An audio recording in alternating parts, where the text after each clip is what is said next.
Hello and welcome to my review of WWE Payback 2017. In the background you will see what's just beeped. Thanks PS4, kicking out a disc randomly at me. In the background you will see some WWE 2K17 gameplay footage of just a 6-man tag of last night's 3 sort of final matches, 3 main events if you will. Just there's something to have on in the background, basically, while I talk to you guys about the show. So, let's get straight into it. And just this should be obvious, but spoiler alert. I haven't seen the show yet, and we're getting mad at me in the comment section because I spoiled the results, because obviously it's a review, and I talk about the quality of the show, plus the quality of the booking and the decision making and the results and stuff like that. So, if you've not watched it yet, stop the video and watch it when you have watched Payback. Anyway, we're going to kick off with the pre-show, and the pre-show had one match, which was Gallows and Anderson against Enzo and Cass.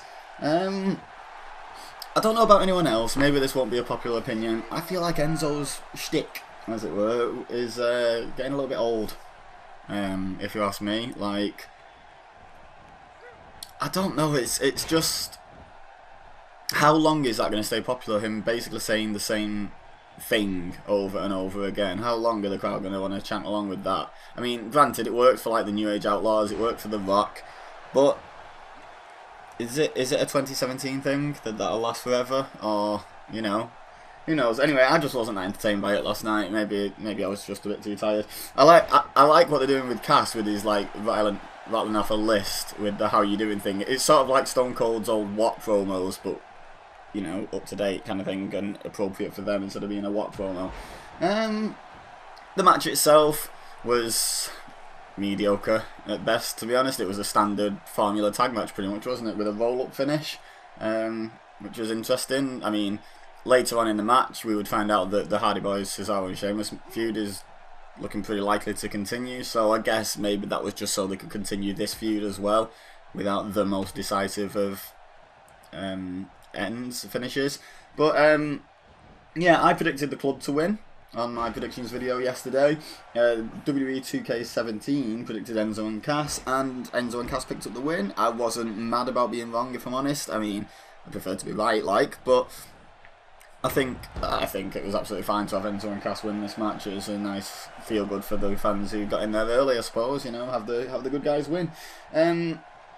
So that puts me at 1-0 down to the game, if you like, in the predictions game, if we're having a little bit of a competition about it.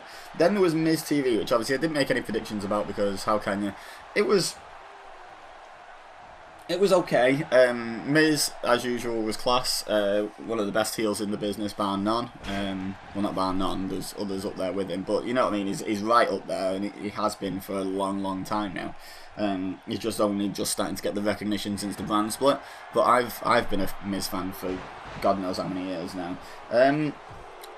Finn announced he was intending to go after the Universal Championship, which is currently held by Brock Lesnar. Now, I mean, whether WWE would book Finn as a legitimate contender to Brock, or whether it would just be basically another squash match just to make Brock go over again and look big and strong and unbeatable for someone like Roman Reigns to swoop in eventually and beat him. Who knows? But if they did something good with that match, if they made Finn look like a legitimate threat, especially the Demon, you know, maybe in the build-up he could keep getting squashed, and then this Demon Finn turns up and actually has a good go. I'm not saying he necessarily win, but he needs to really compete with Brock for it to be worthwhile doing. I hope we get to see that, as long as it's not a squash. Anyway, on to the main card. First match on the main card was Jericho Owens. I wrote one word down for this match, which was why. I don't understand why Jericho wins that championship match at all. And here's my reasoning. And it's not that, oh look, I predicted a KO win and I'm a sore loser, because I'm happy to be wrong, as I was fine with being wrong in the pre-show match. I've been wrong in other matches over the course of the card, and I don't think any of the others I'm going to be like, I don't understand why they did that. Like, Jericho is apparently going off touring with Fozzy, so they're going to have to take the belt off him fairly sharpish, I would imagine. So that lends him to potentially losing the title at Backlash, which is fine, except he's going up against AJ Styles, who, in my recollection, has been being booked more and more face-ish on SmackDown. So what was the harm in having Owens go across and lose the title to Styles? You know, they sort of put Owens onto SmackDown, but then now he's going to be back on Raw. Is that how it works? But then Jericho's going to turn up on SmackDown, lose the title, and then probably disappear. And they were just building up Owens versus Styles a little bit. They started laying down the groundwork for that. It just seems like a bit of a... I said when this happened to the people I was watching it with, I said, this seems like a swerve for the sake of a swerve because everyone knew Owens was going to win. And I don't agree with a swerve for the sake of a swerve. Swerves are fine, you know, they keep fans on the toes. Some of the greatest moments in wrestling history have been the unexpected swerves, like, oh my god, wow, really? You know, kind of thing. But this one, not so much. So it's even hard to talk about the quality of the match. It was a decent match. It was Kevin Owens and Chris Jericho, you know, can they put on a bad match? But just, it was overshadowed by this decision to seemingly, you know, I mean, obviously, you know, I'm recording this before Raw even happens, so maybe there's big plans for Owens on Raw, maybe there's big plans for something to happen over on SmackDown to do with this angle, maybe it becomes a triple threat because Owens wants his rematch at Backlash or something. I don't know what they're going to do with it, but right at the moment, it does seem a little bit mind-boggling, but I will always say, there's that potential for them to have a plan for it that we just didn't see and be like, oh, that's why they did that. Fair enough. But at the moment, not so optimistic. By the way, obviously 2 matches deep. Not the absolute best time to do this. I should have done this at the start. But let's get the conversation going in the comments section. Feel free to let me know what you thought of the show. What was good, what was bad, what was ugly. And you know, what you agree with out of what I say, what you disagree with, blah, blah, blah. Let me know in the comment section down below. I'd love to have a discussion about it. The game, WWE 2K17, predicted Jericho to win, so I'm now 2-0 down against the game in terms of predictions. But that genuinely is not why I disagree with this fucking decision. In the predictions, I had quite a few conflicts, like, within myself of what I think they should do and what I think they will do. Both sides of me were saying Kevin Owens in that scenario, so you know it's baffled me. But maybe by the next time I speak to you out of pay-per-view Backlash, it'll all make sense. Who knows? Anyway, second match of the main card, third match of the night was Austin Aries against Neville. They did the DQ finish, so this is an interesting one for the prediction because technically I was right because I picked Austin Aries to win, but WWE 2K17 depicted Neville leaving with the belt. So I'm going to call that a win for me because I picked the right winner of the match, but it's not quite as clear cut. But it's hard to predict a DQ finish. You know, they're going to throw one in every so often, and the game's not likely to predict that right. So I'm just going to go with the fact that I picked the winner, even though the belt's on the wrong person as far as my prediction is concerned. So they obviously did the DQ finish, I presume, to keep the feud going. I'm sort of starting to get the sense that these are the only 2 guys they trust, you know, to make a big deal out of a cruiserweight match on a pay-per-view. So they want to keep this going as long as possible, which is wrong. They need to be giving other guys a chance. But I'm not mad about them keeping the feud going because, you know, it's Austin Aries Neville. It's going to be good. There was a great... I mean, it wasn't the smoothest, but I still liked I appreciated the thought that went into it. The sunset flip into the last chancery from Austin Aries. That was cool. Sunset flip powerbomb into the last chancery was really good spot. Match was decent. Like I just said about Owens and Jericho, I'm not sure these 2 could put on a bad match. I don't think either of the matches lived up to how good a match between those 2 could be, Jericho and Owens or Aries and Neville, but I feel like they're not capable of putting on a bad match. So yeah, so I'm calling that one a win for me, so it's now 2-1 to the game in terms of predictions if you're keeping up at home. The next match was the tag title match, Cesaro and Sheamus versus the Hardys. This was the best match. I wrote down it was the best match of the night so far when it was happening. It wasn't your standard formula tag match like Enzo and Cass in the club. There was a bit more back and forth. in the match. I really enjoyed the match. I was getting annoyed when Cesaro and Sheamus were walking away after the Hardys won. In case you didn't see it, and for some reason you're getting your results through me, that's fine. I predicted it. The game predicted it, so that's a point each. So it's 3-2 in terms of predictions. But then Cesaro and Sheamus shook hands and walked off, and I thought, right, at some point they need to turn, because all that's happened now basically is one Hardy beat one of them, and one Hardy beat the other one, and after both matches they shook hands, and now both Hardys have beat both of them and they shook hands. So all that's done really is bury Cesaro and Sheamus, because they just lost cleanly 3 times in succession and accepted it. But they came back with the heel turn. It was a bit late in my opinion. I think that heel turn would have been really good, like mid-match or even at the start of the match, where it was like, you know what, we've just lost to these two twice. Bam, let's have them. Let's give ourselves an edge, because yeah, they're gonna have a rematch, but they've just lost to these guys. So what are they gonna do? What are they gonna be able to do differently next time to win the match? The Hardy's gonna have recovered from this attack that they did. By the way, Sheamus legit knocked one of Jeff Hardy's teeth out during that match with a punt to the face. They don't let Orton do his punt kick, but they'll let Sheamus full on kick Jeff Hardy in the face with his shin pad, just full whack. So I'm sure Jeff was chuffed with that, and Matt Hardy was bleeding at the end. It was a proper physical match. I don't know if there's something going on there where they were having a bit of one-upsmanship or something, but it was like the most physical match of the night, which, when you consider what was on the card, was a bit crazy. But yeah, so the Hardys pick up the win. I feel like that was the right decision. I feel like that.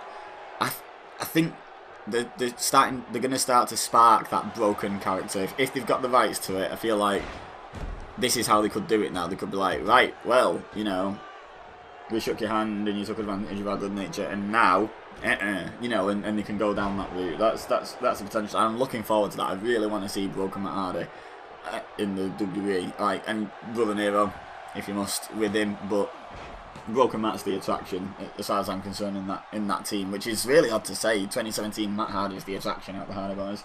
But hey ho, what can you do? Anyway, next match was Bayley versus Alexa Bliss. Now, this was a surprise for me personally, because WWE did something right, and I predicted them to go wrong. I even said in the predictions video the correct result, what they should do, is an Alexa Bliss win. What I think they'll do is a Bayley win.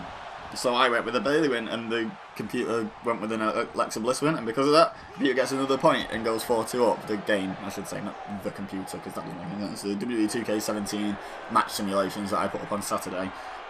Yeah, so I went 4-2 up, and I'm happy to be wrong. Like I said before, the problem with the Owens-Jericho match wasn't me being wrong, it was the decision being wrong. Well, I'm happy to be wrong, because I was saying in my predictions video that the better story arc is for Alexa Bliss to win, and then Bayley to struggle, and get cheated out the win and stuff, and eventually get a belt back, and then pull the plug on the Sasha Banks heel turn. And that's I feel the way they're going to go with this now, which is better than what I thought they were going to do, which was just have Bayley retain the title, and at some point during that, before SummerSlam, Sasha turn on her. So I'm happy that I was wrong with that one, to be honest, because I think they're going the right route with the booking. Whereas if I'd have been right, I feel like it wouldn't have been as good. So the match itself was okay. They finished the match with a DDT. I mean, I get why to an extent, because they just played off, Bayley getting chucked into the ring post, and the referee checking on her a couple of times during the match, because Bliss was being, pretty, quote, violent with her. Although it was just following Jeff Hardy's tooth flying out mid-match, so, it didn't maybe have quite the impact it should have done. But yeah, I think it was the right decision. I didn't see it coming. Sometimes I don't have much faith. Sometimes I do have faith in certain scenarios, but in other ones I don't have much faith in WWE to make that right call. And I felt like this one was one where they wouldn't, but they did. Happy days. I'm not complaining. I'm not complaining when they do that. Okay, next. Now here's the big one, as far as I'm concerned, for this show.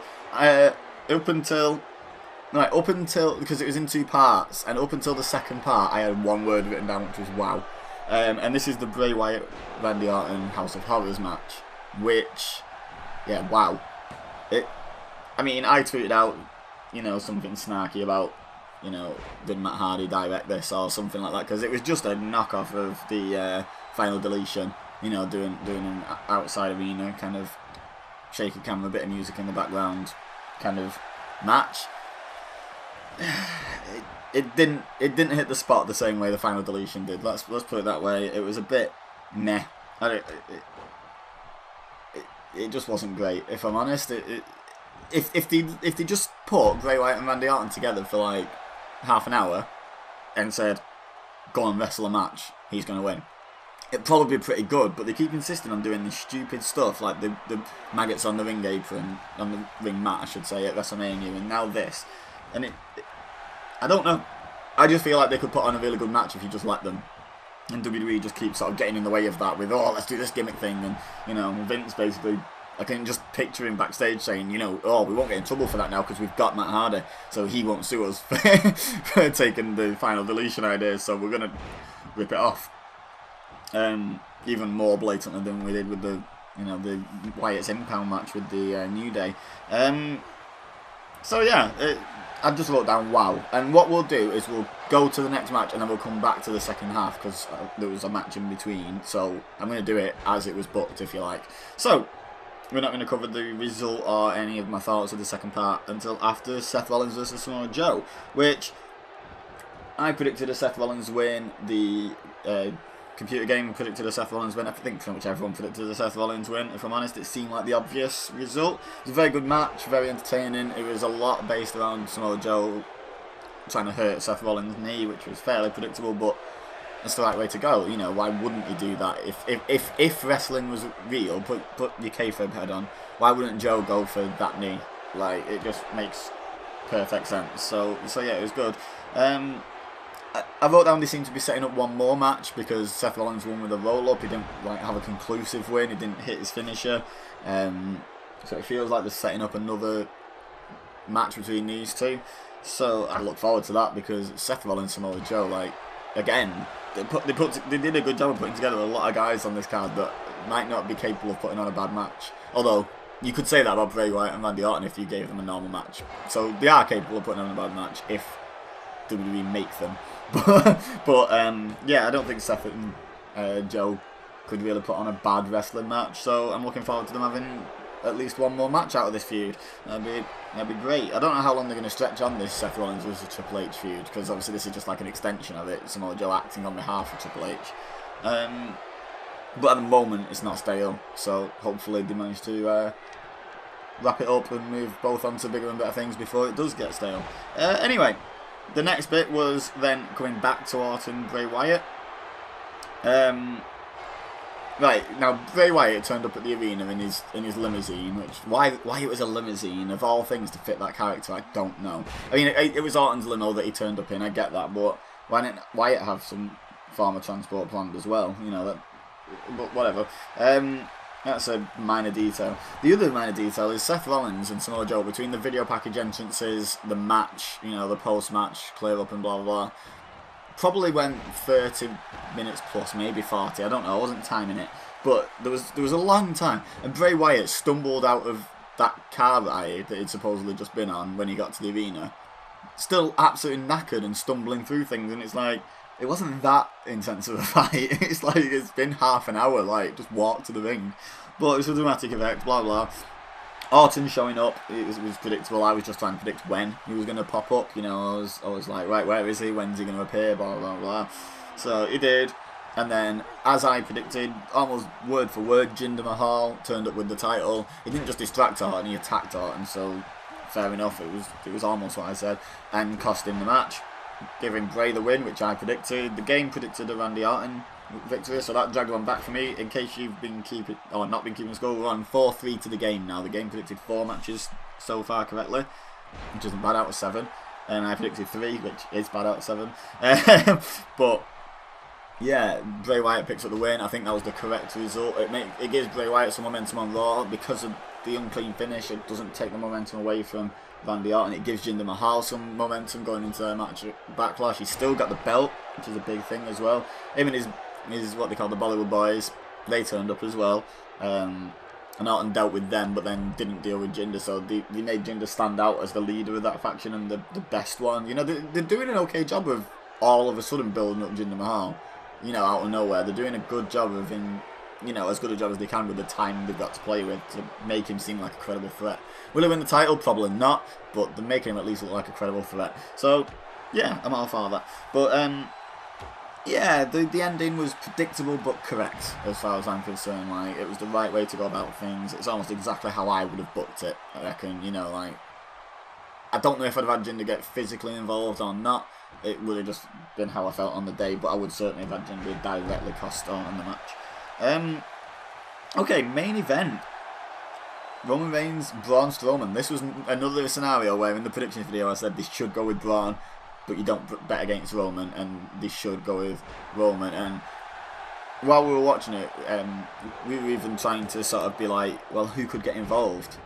Because it felt like even if Braun was going to win, it wouldn't be clean. And he did, he won clean. He got the win. Admittedly, you know, Roman came in hurt, which what I was saying was you protect Roman by sending him into the match hurt and then he loses, because 100% Roman Reigns didn't just lose, you know, so you're still protecting him somewhat.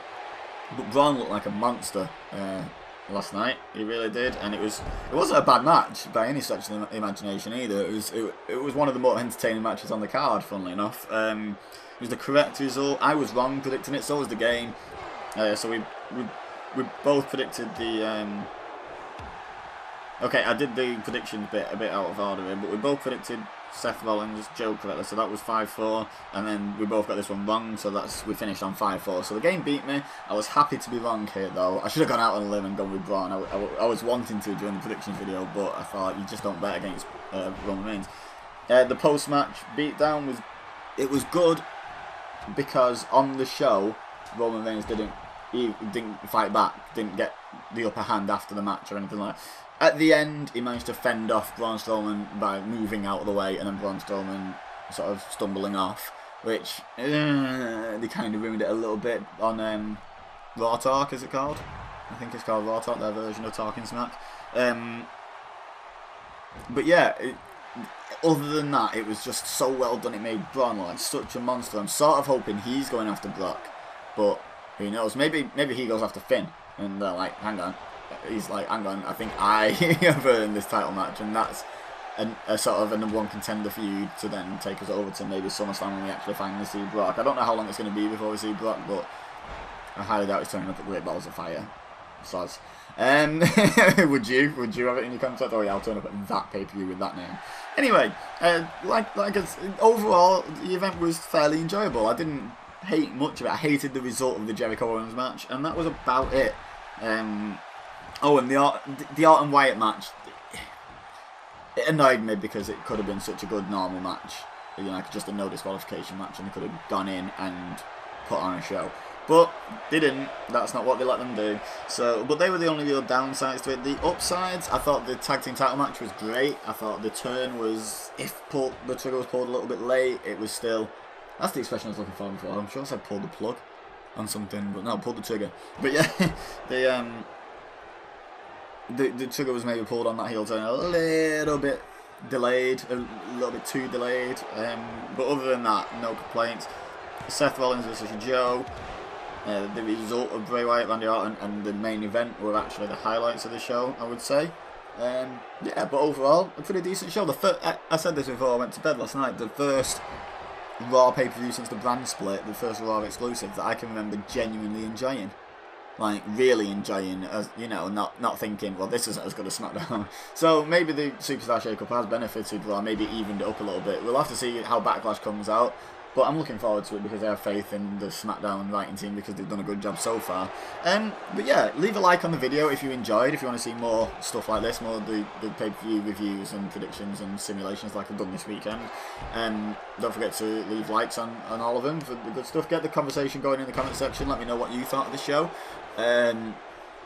Don't forget to subscribe if you're new here and you want to see more content from me, because it's not just this I do. I upload a lot of WWE 2K17 content that's not computer versus computer, that's me actually playing the game, and I've got my main channel where I play games as well. Link to that is always in the description. So if you're into your gaming side of things, then subscribe to one or both, whichever tickles your fancy the best. And don't forget to share with your friends if you'd like to get them involved in the discussion, see what they thought, get them telling me how wrong I am about certain things. Bring it on. But for now, all I have left to say is thank you very much for watching. As always, I've been Ibeza, you've been amazing, and I will see you next time.